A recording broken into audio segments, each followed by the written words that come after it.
ಸನಾತನ ಧರ್ಮದಲ್ಲಿ ಪ್ರತಿ ದೇವರು ದೇವತೆಯ ಆರಾಧನೆಗೂ ಮಂಗಳಕರ ಸಮಯ ಮತ್ತು ದಿನವನ್ನು ನಿಗದಿಪಡಿಸಲಾಗಿದೆ. ಆದರೆ ಶ್ರಾವಣ ಮಾಸದ ಪ್ರತಿ ದಿನವೂ ಮಂಗಳಕರ ಮತ್ತು ಶುಭಪ್ರದ, ಏಕೆಂದರೆ ಮಹಾದೇವನ ಕೃಪೆಯು ಶ್ರಾವಣ ಮಾಸದ ಪ್ರತಿ ದಿನದಲ್ಲೂ ಇರುತ್ತದೆ.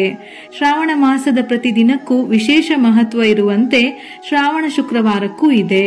ಈ ದಿನಕ್ಕೆ ಶ್ರಾವಣ ಸಂಪತ್ ಶುಕ್ರವಾರ ಎಂದು ಕೂಡ ಕರೆಯುತ್ತಾರೆ. ಈ ದಿನ ವಿಶೇಷವಾಗಿ ಲಕ್ಷ್ಮೀ ದೇವಿಯನ್ನು ಪೂಜಿಸುವುದರಿಂದ ಆರ್ಥಿಕ ಬಿಕ್ಕಟ್ಟು ಅಥವಾ ಬಡತನವು ನಾಶವಾಗುತ್ತದೆ. ಶ್ರಾವಣ ಮಾಸದಲ್ಲಿ ಲಕ್ಷ್ಮೀ ಪೂಜೆ. ಶ್ರಾವಣ ಮಾಸದ ಶುಕ್ರವಾರದಂದು ಧನಲಕ್ಷ್ಮಿ ಪೂಜೆಗೆ ಹೆಚ್ಚಿನ ಮಹತ್ವವಿದೆ. ಶ್ರಾವಣ ಮಾಸದಲ್ಲಿ ಲಕ್ಷ್ಮಿಯನ್ನು ಪ್ರಸನ್ನಗೊಳಿಸಲು ಭಕ್ತರು ಹಲವು ವಿಧಗಳಲ್ಲಿ ಆಕೆಯನ್ನು ಪೂಜಿಸುತ್ತಾರೆ.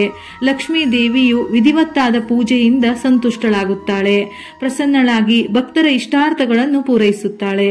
ಶ್ರಾವಣ ಮಾಸದ ಎಲ್ಲಾ ಶುಕ್ರವಾರದಂದು ಉಪವಾಸವನ್ನು ಆಚರಿಸುವುದರಿಂದ ವರ್ಷವಿಡೀ ಮನೆ ಮತ್ತು ಮನೆತನ ಅಂದರೆ ಕುಟುಂಬ ಸಂಪತ್ತಿನಿಂದ ತುಂಬಿರುತ್ತದೆ. ಈ ದಿನ ಲಕ್ಷ್ಮೀ ದೇವಿಯನ್ನು ನೀರು, ಹಾಲು, ಮೊಸರು, ಜೇನುತುಪ್ಪ, ತುಪ್ಪ, ಸಕ್ಕರೆ, ಶ್ರೀಗಂಧ, ಕಮಲದ ಹೂವು, ಧೂಪ, ದೀಪ, ದಕ್ಷಿಣೆಗಳಿಂದ ಪೂಜಿಸಲಾಗುತ್ತದೆ. ರಾತ್ರಿಯಲ್ಲಿ ತುಪ್ಪ ಮತ್ತು ಕರ್ಪೂರದಿಂದ ಧೂಪ ದ್ರವ್ಯದ ಆರತಿಯನ್ನು ಮಾಡುವ ಮೂಲಕ ಲಕ್ಷ್ಮಿಯನ್ನು ಸ್ತುತಿಸಲಾಗುತ್ತದೆ.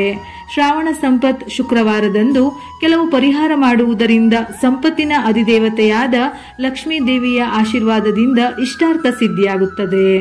ಎಷ್ಟೋ ಸಲ ಕಷ್ಟಪಟ್ಟು ಕೆಲಸ ಮಾಡಿದರೂ ಉದ್ಯೋಗದಲ್ಲಿ ಬಡ್ತಿ ಸಿಗುವುದಿಲ್ಲ, ಕಾರ್ಯಗಳು ವಿಫಲಗೊಳ್ಳುತ್ತದೆ.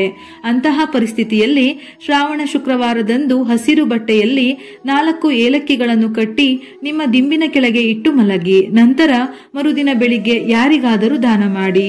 5 ಶುಕ್ರವಾರಗಳ ಕಾಲ ನಿರಂತರವಾಗಿ ಈ ಪರಿಹಾರವನ್ನು ಅನುಸರಿಸಿ. ಇದು ಉದ್ಯೋಗದಲ್ಲಿ ಬಡ್ತಿಗೆ ಅವಕಾಶಗಳನ್ನು ಸೃಷ್ಟಿಸುತ್ತದೆ. ಶ್ರಾವಣ ಶುಕ್ರವಾರದಂದು ಸಂಜೆ ಪೂಜೆ ಮಾಡುವಾಗ ಕೆಂಪು ಬಟ್ಟೆಯಲ್ಲಿ ಸ್ವಲ್ಪ ಏಲಕ್ಕಿಯನ್ನು ಕಟ್ಟಿ ಲಕ್ಷ್ಮೀ ಮೂರ್ತಿಯ ಮುಂದಿಟ್ಟು ಪೂಜಿಸಬೇಕು. ನಂತರ ಆರತಿ ಬೆಳಗಿದ ಮೇಲೆ ಅದನ್ನು ಪರ್ಸ್ ಅಥವಾ ಬೀರು, ಹಣವನ್ನು ಇಡುವ ಸ್ಥಳದಲ್ಲಿ ಇಟ್ಟರೆ ಒಳ್ಳೆಯದು. ಹೀಗೆ ಮಾಡುವುದರಿಂದ ಹಣಕ್ಕೆ ಸಂಬಂಧಿಸಿದ ದೋಷ ನಿವಾರಣೆಯಾಗಿ ಸಂಪತ್ತು ಮತ್ತು ಸಮೃದ್ಧಿಯಲ್ಲಿ ಎಂದಿಗೂ ಕಡಿಮೆಯಾಗುವುದಿಲ್ಲ.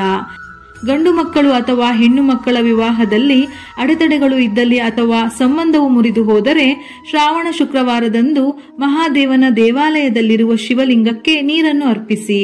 2 ಏಲಕ್ಕಿಗಳೊಂದಿಗೆ 5 ವಿಧದ ಸಿಹಿ ತಿಂಡಿಗಳನ್ನು ಅರ್ಪಿಸಿ. ನಂತರ ಹಸುವಿನ ತುಪ್ಪದ ದೀಪವನ್ನು ಬೆಳಗಿಸಿ. ಶಿವ ಪಾರ್ವತಿಯ ಮುಂದೆ ಶಿವ ಚಾಲಿಸವನ್ನು ಪಠಿಸಿ. ಇದರಿಂದ ದಾಂಪತ್ಯದಲ್ಲಿ ಬರುವ ಅಡೆತಡೆಗಳು ದೂರವಾಗುತ್ತದೆ. ನೀವು ಯಾವುದಾದರೂ ಶುಭ ಕಾರ್ಯಕ್ಕೆ ಹೋಗುವುದಾದರೆ ಕೈಯಲ್ಲಿ 3 ಏಲಕ್ಕಿಗಳನ್ನು ತೆಗೆದುಕೊಂಡು ಶ್ರೀ ಶ್ರೀ ಎಂದು ಜಪಿಸಿ ನಂತರ ಅವುಗಳನ್ನು ತಿಂದು ಮನೆಯಿಂದ ಹೊರಡಿ. ಯಾವುದೇ ಅಡೆತಡೆಯಿಲ್ಲದೆ ಕೆಲಸ ನಡೆಯುತ್ತದೆ. ಶ್ರಾವಣ ಮಾಸ ಶಿವನಿಗೆ ಮೀಸಲಾದ ತಿಂಗಳು. ನೀವು ಶ್ರಾವಣ ಶುಕ್ರವಾರ ಓಂ ನಮಃ ಶಿವಾಯ ಮಂತ್ರ ಪಠಿಸುತ್ತಾ ಜಲಾಭಿಷೇಕ ಮಾಡಬೇಕು. ನಂತರ ನಿಮಗೆ ಬಂದಿರುವ ಯಾವುದಾದರೂ ಲಕ್ಷ್ಮೀ ಮಂತ್ರ ಪಠಿಸಿ. ಈ ದಿನ ನೀವು ಶಿವನಿಗೆ ಪಂಚಾಮೃತವನ್ನು ಅರ್ಪಿಸಿ ಅದರ ಜೊತೆಗೆ 1 ರೂಪಾಯಿ ನಾಣ್ಯವನ್ನು ಇಡಿ. ನಂತರ ಆ ನಾಣ್ಯವನ್ನು ನಿಮ್ಮ ಬಳಿ ಇಟ್ಟುಕೊಳ್ಳಿ. ಹೀಗೆ ಮಾಡುವುದರಿಂದ ವಿವಾಹದಲ್ಲಿರುವ ಅಡೆತಡೆ ದೂರಾಗಿ ಮನೆಯಲ್ಲಿ ಶುಭ ಕಾರ್ಯ ನಡೆಯುವುದು. ಶ್ರಾವಣ ಶುಕ್ರವಾರದಂದು ಅಕ್ಕಿ ಪಾಯಸವನ್ನು ಲಕ್ಷ್ಮೀ ದೇವಿಗೆ ನೈವೇದ್ಯವನ್ನಾಗಿ ಅರ್ಪಿಸಿ. ಶ್ರಾವಣ ಶುಕ್ರವಾರದ ದಿನ 8 ಜನ ಕನ್ಯೆಯರನ್ನು ಮನೆಗೆ ಕರೆದು ಅವರನ್ನು ಪೂಜಿಸಿ ಅವರಿಗೆ ಹೂವು, ಸಿಹಿ ತಿಂಡಿ, ಬಟ್ಟೆಗಳನ್ನು ದಾನ ಮಾಡಿ. ಇದರಿಂದ ಲಕ್ಷ್ಮೀ ಕೃಪೆ ಪ್ರಾಪ್ತಿಯಾಗುತ್ತದೆ. ಧಾರ್ಮಿಕ ನಂಬಿಕೆಗಳ ಪ್ರಕಾರ ಈ ದಿನದ ಉಪವಾಸವೂ ಸಹ ಪ್ರಯೋಜನಕಾರಿಯಾಗಿದೆ. ಸಾಧ್ಯವಾದರೆ ಈ ದಿನ ಕಠಿಣ ಉಪವಾಸ ನಿಯಮ ಆಚರಿಸಿ. ಇದರಿಂದ ಲಕ್ಷ್ಮಿಯ ಕೃಪೆಗೆ ಪಾತ್ರರಾಗಬಹುದು. ಪುರಾಣಗಳಲ್ಲಿ ಹೇಳಿರುವಂತೆ ಆಹಾರವು ಲಕ್ಷ್ಮಿಯಾಗಿದೆ. ಹಾಗಾಗಿ ಅನ್ನವನ್ನು ವ್ಯರ್ಥ ಮಾಡಬಾರದು. ಅಲ್ಲದೆ ಶುಕ್ರವಾರ ನಿರ್ಗತಿಕರಿಗೆ ಆಹಾರ ದಾನ ಮಾಡಿ. ಪ್ರತಿ ಶುಕ್ರವಾರದಂದು ದಕ್ಷಿಣಾವರ್ತಿ ಶಂಖದಲ್ಲಿ ನೀರು ತುಂಬಿ ವಿಷ್ಣುವಿಗೆ ಅಭಿಷೇಕ ಮಾಡುವುದರಿಂದ ತಾಯಿ ಲಕ್ಷ್ಮಿ ಶೀಘ್ರವಾಗಿ ಪ್ರಸನ್ನಳಾಗುತ್ತಾಳೆ. ಯಾವುದು ಸಾಧ್ಯವಿಲ್ಲವೆಂದರೆ ನಾಳೆಯ ದಿನ ತಾಯಿ ಲಕ್ಷ್ಮಿಗೆ ಸಂಬಂಧಿಸಿದ ಶ್ರೀ ಸೂಕ್ತ, ಲಲಿತಾ ಸಹಸ್ರನಾಮ, ಲಕ್ಷ್ಮೀ ಅಷ್ಟೋತ್ತರ ಯಾವುದಾದರೂ ದೇವಿಗೆ ಸಂಬಂಧಪಟ್ಟ ಮಂತ್ರ, ಶ್ಲೋಕ, ಭಜನೆಗಳನ್ನು ಪಠಿಸಿ ಅಥವಾ ಕೇಳಿ. ಇದರಿಂದಲೂ ಶುಭ ಫಲಗಳು ಪ್ರಾಪ್ತಿಯಾಗುತ್ತದೆ. ನಿಮ್ಮ ನಿಮ್ಮ ಅನುಕೂಲಕ್ಕೆ ತಕ್ಕಂತೆ ಈ ದಿನ ಮೇಲೆ ಹೇಳಿದ ಯಾವುದಾದರೂ ಪರಿಹಾರಗಳಲ್ಲಿ ಒಂದನ್ನಾದರೂ ಮಾಡಿ. ತಾಯಿ ಲಕ್ಷ್ಮಿಯ ಕೃಪೆಗೆ ಪಾತ್ರರಾಗಿ. ಇದರ ಜೊತೆಯಲ್ಲಿ ಶ್ರಾವಣ ಮಾಸದಲ್ಲಿ ಬರುವ ಪ್ರತಿಯೊಂದು ಶುಕ್ರವಾರದ ದಿನ ಈ ಪರಿಹಾರಗಳನ್ನು ಮಾಡುವುದರಿಂದ ಮನೆಯಲ್ಲಿ ಸುಖ, ಸಂತೋಷ, ನೆಮ್ಮದಿ ಪ್ರಾಪ್ತಿಯಾಗಿ ಕುಟುಂಬ ಏಳಿಗೆ ಆಗುತ್ತದೆ.